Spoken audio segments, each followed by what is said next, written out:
Hello, everyone. Welcome to From Here with a View, a We Are the Seeds Philadelphia podcast. I'm Taino, director of We Are the Seeds.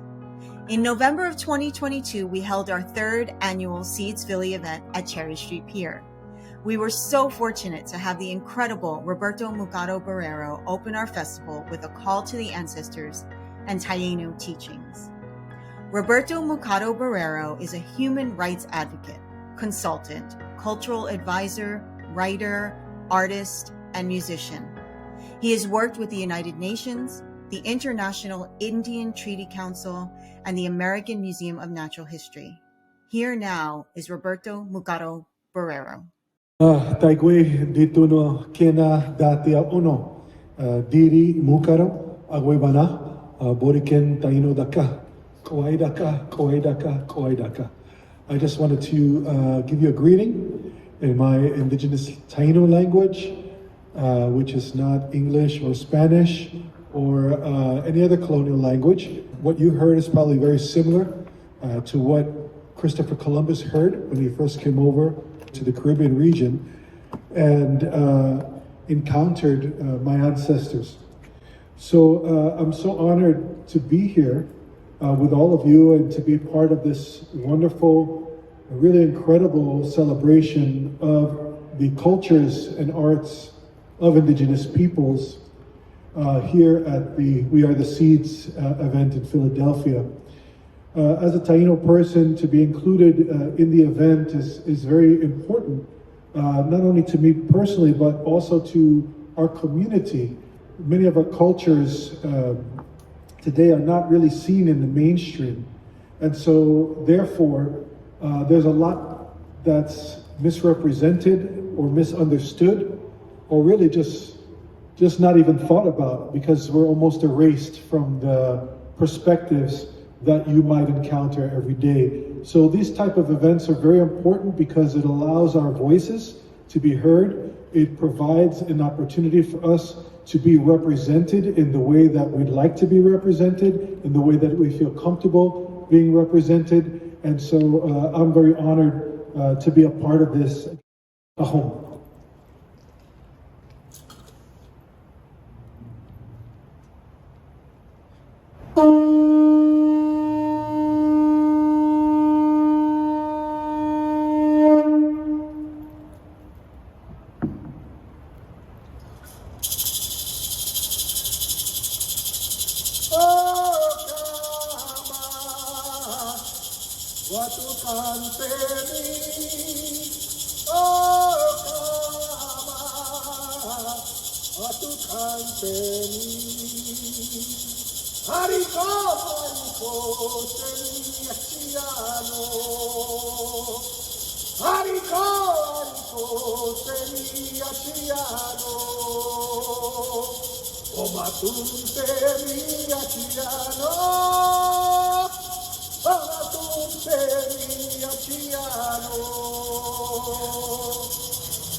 Hariko,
So thank you very much. Again, this is a call to the forces around us, all the directions. I called out to each one, alerting them to our presence. Finally, the last two were to acknowledge the sky, Father Sky, or the sun energy, and then the last one honors the Mother Earth, or in our language we say Atabeira, who can be not only the earth, meaning the earth, the soil, the land, but also for Taino people, she can be the ocean and the seas and even the universe. Because for Taino people, when we look at the world around us, when we look at our relationship to the world, everything starts for our people with the female energy. You know, we came from Mother Earth. Our women in our communities were honored. Many of them had specific titles, even chief titles in our communities back before the arrival of the Spaniards to the Caribbean islands. And so that way of looking at the world, understanding that women energy is the first thing that we acknowledge and the first thing that we honor. And even the matrilineal lines of our people, the way they track their lineage and genealogy, originally, traditionally, it was through the matrilineal lines. And that was important in relationship building. We come from the Caribbean islands, and our ways are a little different from what you might see in this area for Native peoples here. And so there was a lot of going back and forth, not only from village to village, but from island to island. And they didn't go and expand communities and relationships by warfare. They really did that through diplomacy. And that was noted time and time again by the early explorers, people who came to colonize this hemisphere, starting in the Caribbean islands. It was noted again and again how diplomatic the people were, at least in our region, in those beginning contexts, that they always tried to work things out with those newcomers by diplomacy.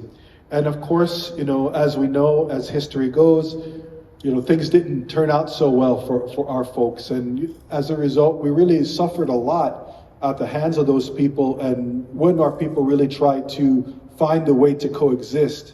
And I think that now, especially in these times that we find ourselves in, that kind of looking at the way of the world, that kind of diplomacy that was exhibited during that first contact period is really something that many people around the world are looking for now. We look towards institutions like the United Nations. Tylin, my sister, acknowledged some of my work in the human rights area. And I've been going to the UN for many years, along with many indigenous peoples representatives, not only from this hemisphere, but around the world. Because our peoples, wherever we might find ourselves, peoples who are very closely connected to the land and rooted to those cultures, rooted to place, really their identity is connected to place. They've really suffered in no matter where they were by others who wanted to come in and remove them from the territories to access resources. and resources that maybe they didn't have or they exploited in their own area. Those early Europeans, they had depleted many resources in Europe already. They had gone through an 800-year war or conflict with, people call them the Moors, or those are really the Islamic empires that were part of the fabric of that then emerging Europe, because it wasn't even Europe at that time. It became Europe after the connection with the Western Hemisphere, because a lot of those resources that were exploited, they came to the Western Hemisphere. They took those resources, natural resources and human resources, from the Western Hemisphere, and that with the enslavement of Africans, and that really started what then became the Renaissance and those things in Europe. So we really built up because of that exploitation. There's a real connection between this side of the world and that side of the world at that time.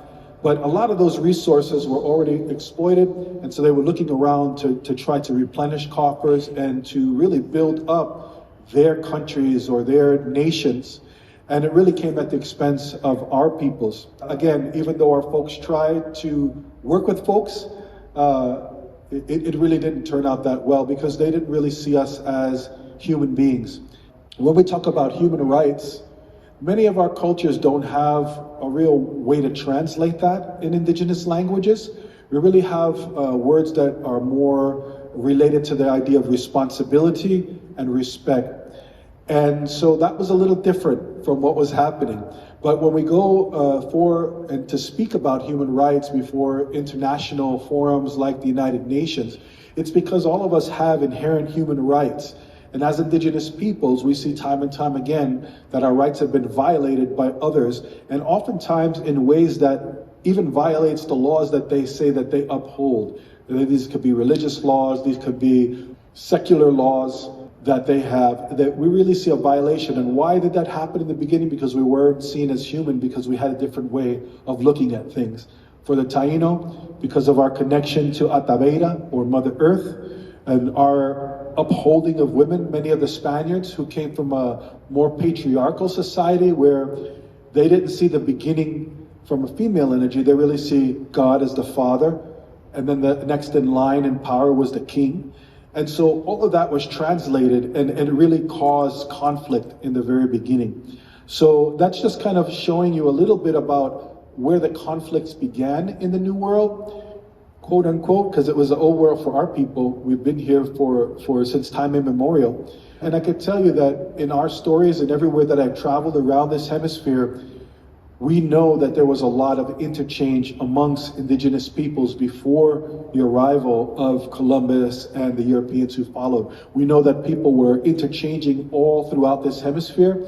You can see that in the Caribbean islands, but the influences of people from South, Central, and North America, as well as there was not walls that were separating our peoples at the time, so we were traveling back and forth. One of the ways that we traveled around a lot was through the building of what we call canoa. These are great canoes. In those early days, a Spanish chronicler, or somebody who was an eyewitness at the time, said that some of the Taino canoes that he saw could hold over 150 people. So you can imagine the size of the trees at that time. You can imagine how healthy the people were at that time period. So they were going from island to island, going across to the Yucatan Peninsula. Our neighbors were the Mayas. We were traveling and interchanging with people in South America as well as in North America. And there's also historic evidence and written testimony that some Taino people were living in Florida near the Calusa people. So our folks were always there. We have a word for Florida in our language. So these are some of the things that I just wanted to share while I show you some of these instruments that I brought with me. These are artifacts that were actually in museums and that they're kind of being held there. We don't have the opportunity to get them back, but we did cast of those artifacts, and they're actually exact replicas of the pieces that you would see there. And this way we can bring them out, we could talk to people, we can engage in conversation about our culture. But one of the first instruments that I used, I'm going to show you here. We call this a guamo. This comes from a queen conch. This particular one, you can make them out of other large shells as well. But what we do is kind of cut the tip off here, In one about this size, there could be about 3 pounds of meat in here. That meat is removed, and then we make this horn.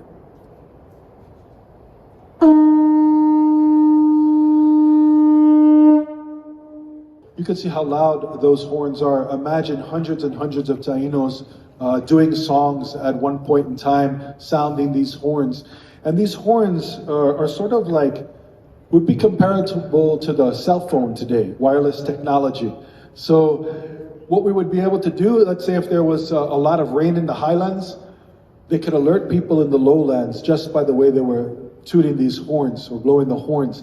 Also, when even happened in my grandfather's time period, when people would come in from fishing, they would be able to know right away, even before they got to shore, if they had a good catch or not by the way they were sounding these guamos. And the guamos are so respected today.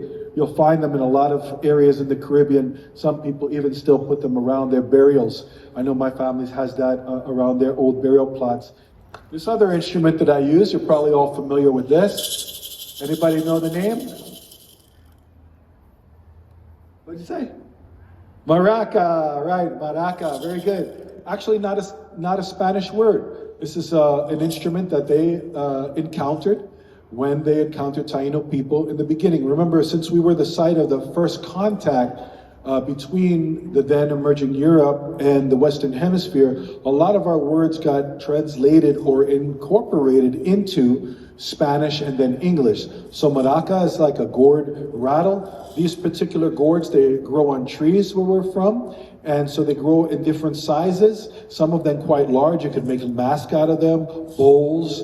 But again, like other rattles that indigenous peoples use, they're filled up with something inside, either stones or seeds or something, and gives it that rattling sound. But again, not a Spanish word. Maraca is a Taino word. Some other words you might be familiar with in Taino, when there's a kind of tumultuous period in the Caribbean Sea area, and even affects now Central America, Florida, and even the results of those winds could come all the way here. We say huracan, huracan. And that's where you get the English word hurricane.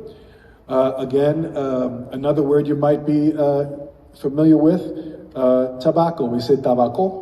In the traditional sense, the word tobacco was not used for the leaf, even though now we use it for the leaf. But originally it was actually for the pipes. We had different types of pipes, not only smoking pipes, but snuff pipes. So those would be called tobacco. The word for, in Taino, for the leaves are called cohiba. And even today, that word is honored in Cuba because they have a line of cigars called cohiba. They still use the word, and some of them are very expensive because, you know, you can't get Cuban cigars here because of the embargo. During the summertime, you might go for a cookout. What do you call the cookout in the form? Barbecue. We say in the language, barbacoa, barbacoa. So that's used in Spanish, and other languages have adopted that word as well. After you eat so much in the barbacoa, you might be so full you want to lay in a hamaca, where you get the word hammock.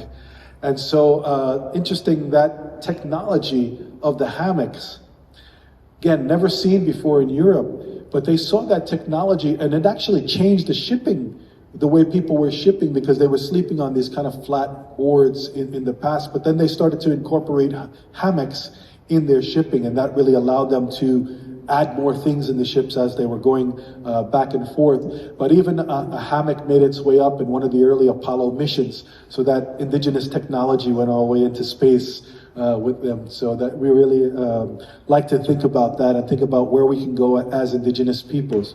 I brought a few more instruments before I wrap up my talk here.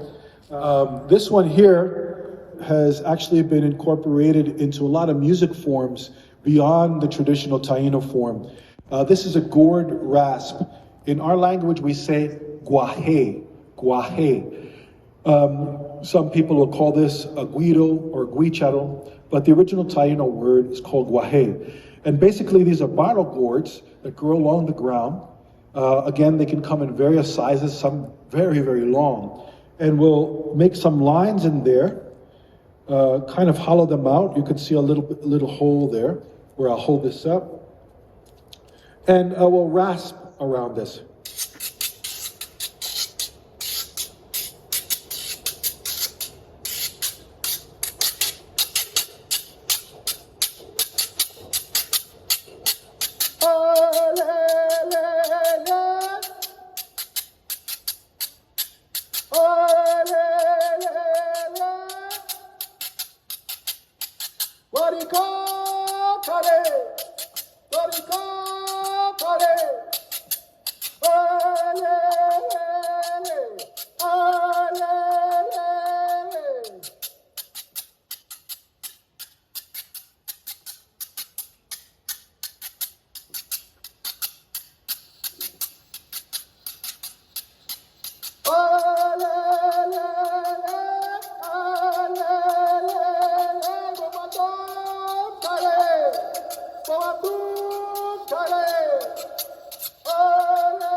But in the island of Boriken, we have a little frog there that's in the trees. We call him koki. You'll hear that, but in the thousands. One of those little kokis, they very early on, they found that those little frogs couldn't live anywhere else but in those islands. Except one time they somehow got into they took a lot of pineapples. For us, we call pineapples iayama. In Spanish, they say piña for pineapple. But they took those pineapples and they brought them over to the Pacific. A lot of people think about pineapples as a Pacific Islander innovation, but it actually came from the Caribbean and were shipped over there. And so now you have Dole Pineapple Company and stuff in Hawaii and all those, but those original pineapples came from the Caribbean islands, were sent over there. And so when some of those plants were sent over there, some of those little kokis hitchhiked over there, and now they kind of inserted themselves into the Hawaiian islands. And a lot of those folks, they're not used to them in the generations like we are, so they consider them kind of a nuisance because they're always, well, you think about thousands of them. To us, it sounds like a lullaby, but over there, they're like, oh my God, these little frogs are driving me nuts. But this is a drum. That H cut in there represents the frog, and I'm gonna just show you how this sounds.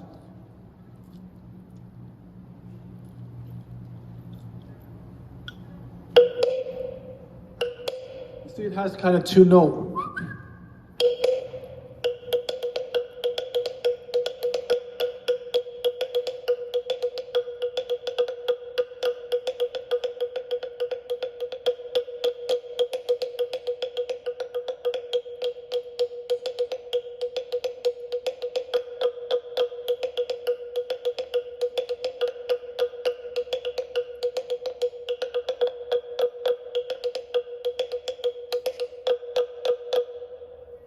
It's called a mayawakan. This is made out of a wood that we call in our language guayacan. Again, not a Spanish word, a Taino word. And that word is still used throughout the islands to identify that tree. Like many words that you'll find in the islands, people are thinking that they're Spanish words.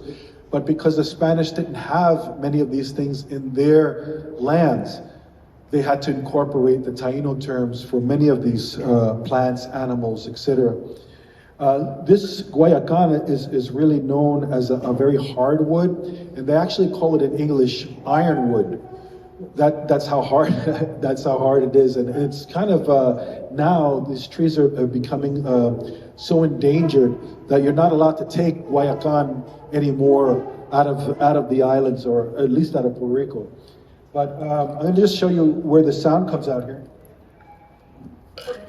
You'll see that this is kind of hollowed out on this side, and it would be hollowed out in a very similar way that the canoes would be hollowed out, if you can think about it like that. Very large trees, they would actually do some burning on the log, cut a little bit away, burning, cut a little bit away, and so this is done in a similar way. And it was said that before folks would build a house or find wood to build their houses, one piece of wood was reserved to make their drum so that the family would have their own drum in the house. So this is called the mayawakan.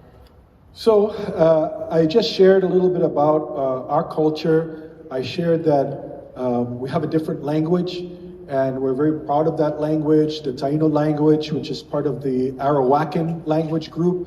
The Arawakan is a term that scholars came up with kind of to identify related languages. So our Taino language is actually related to many languages, indigenous languages, not only in the Caribbean, but all the way down into South America. And so they term that group Arawakan, like maybe some people would term related languages in this region Algonquin languages, but not all the folks identify themselves as Algonquin per se, but the languages are related. So I'll give you an example for Taino language. Our language and the related languages, it almost be like the way you look at the Latin. You know, Latin as a language, like nobody really speaks it anymore except, scholars who are looking in books and they want to learn it and read it. But from Latin was birthed Spanish, Portuguese, Italian, French, what they call the Romance languages. So if you speak Spanish, there's a pretty good chance you could understand Italian pretty well. You might not have all the same words, and the same with Portuguese. It gets a little more dicey when you get to French, that the words are not the same, but they came from the same root. So that Arawakan language is like that. So there was a root language at one point, and all the way up from South America throughout the Caribbean islands, these languages were related. So right now, when we're doing language restoration work in the Caribbean, we go back to some of the communities that our language is related to, like the Lokono Arawaks in Guyana, Suriname, French Guyana. And we work with them because we see that many of the word structures and even many words are still the same. Not exactly the same, maybe like Spanish and Italian or Spanish and Portuguese, but very, very close enough for us to help us in the Caribbean really work with our language resuscitation and efforts that are going on. So my final words are just that Indigenous peoples are not just one, right? We have a lot of the same issues, but there's many, many tribal nations of people that have their own governments, their own ways of looking and relating to the world around them. There are many Indigenous peoples from throughout the hemisphere, from the top of Alaska and the Arctic, all the way down to the tip of Tierra del Fuego in South America, in Chile. And that includes the Caribbean islands. If you really look at a map of the Caribbean islands and see the relationship between the Caribbean island chain, how it goes to South America, then goes to Central America, and then goes to Florida, you really see it looks like a hoop. So for us, that's really the sacred hoop for us, because we were in contact with all of those people at one point. We had communities that were already in Florida at the time of the arrival of Ponce de Leon and these other Spanish conquistadors who had come over to the hemisphere at that time. And of course, our relationship with South America is very well documented, and even our language speaks to that. So I hope that you understand, and as you go to learn about each of these cultures, you see that all of them come from beautiful cultures. They all have their own distinct ways of looking at the world, very engaged in its place-based identity, really that a lot of the work that you see maybe on the different tables really comes from the land that the people lived in and engaged in and really had a relationship with. And I think that relationship now, so many people are looking forward to getting back to somehow. We see that what we've done to the earth is really not sustainable for anybody. And so I think many peoples are now just starting to understand that, hey, maybe Indigenous peoples really had a perspective that we need to incorporate in the wider world. So I want to thank you for your patience and your time. I hope you enjoyed or learned something new. And if you have any other questions, you can see me at that table over there. Thank you so much. Ahom. Thank you so much to Roberto Múkaro Borrero and to you for joining us today. You can find us on Apple Podcasts, TuneIn, and our We Are the Seeds YouTube channel. From Here with a View, a We Are the Seeds Philadelphia podcast is produced by Michelle St. John, with music by Zachariah Julian and original logo art by Jason Wiesaw.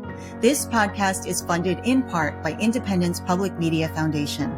For more information, please visit wearetheseeds.org.